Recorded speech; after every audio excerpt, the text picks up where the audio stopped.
തന്നെ നിന്നെ കല്ലെറിയുവാൻ യഹൂദന്മാർ ഭാവിച്ചിരിക്കുകയാണ്.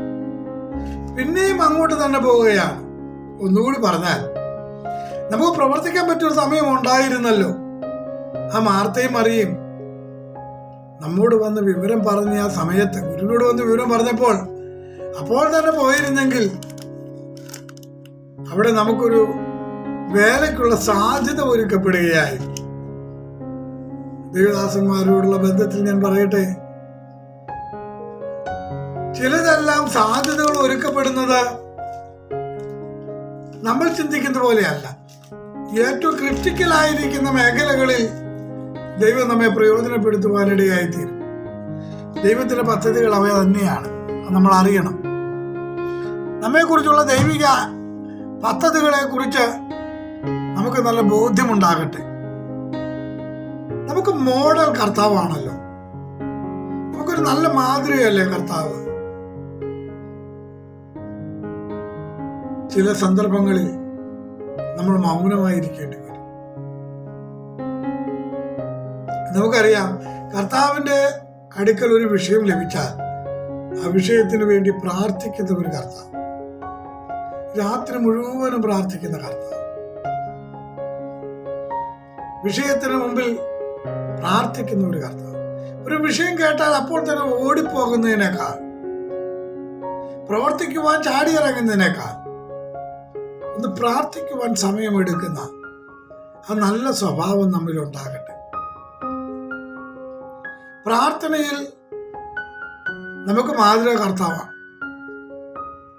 കർത്താവ് നമുക്ക് കാണിച്ചു തന്ന മാതൃക 2 ദിവസം ആയിരുന്ന സ്ഥലത്ത് തന്നെ പാർത്തു.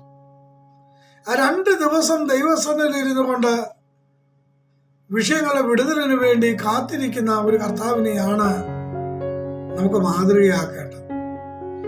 പിന്നെയും ഒരു ഉൾപ്രേരണ തന്റെ ജീവിതത്തിൽ ലഭിക്കുന്നത്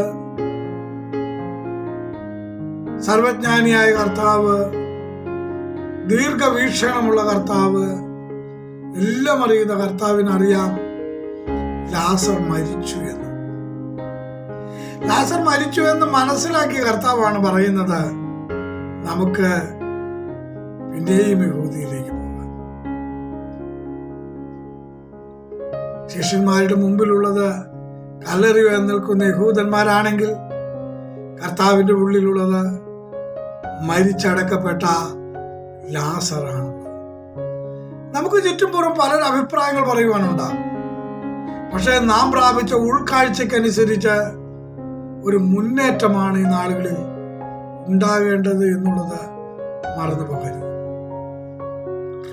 കർത്താവിന്റെ ഉള്ളിൽ ലഭിച്ച ദർശന പ്രകാരം ലാസറിന്റെ അടുക്കലേക്ക് പുറപ്പെടുമ്പോൾ ഒരുപാട് എതിർപ്പുകളും തടസ്സങ്ങളും കൂടെ നിൽക്കുന്നവർ പറയുന്നതാണ് തുടർ പഠനത്തിൽ നമുക്ക് മനസ്സിലാക്കുവാൻ കഴിയുന്നത്.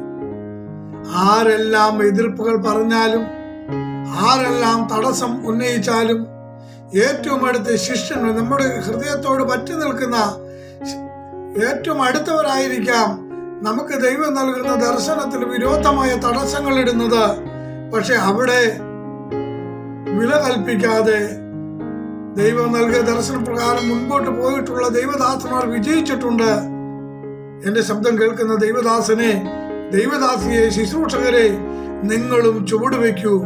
നിങ്ങളെ വിജയിപ്പിക്കുന്ന നല്ല ദൈവമുണ്ട്. മാറ്റമില്ല. വിജയം നിങ്ങൾക്ക് സുനിശ്ചിതമാണ്.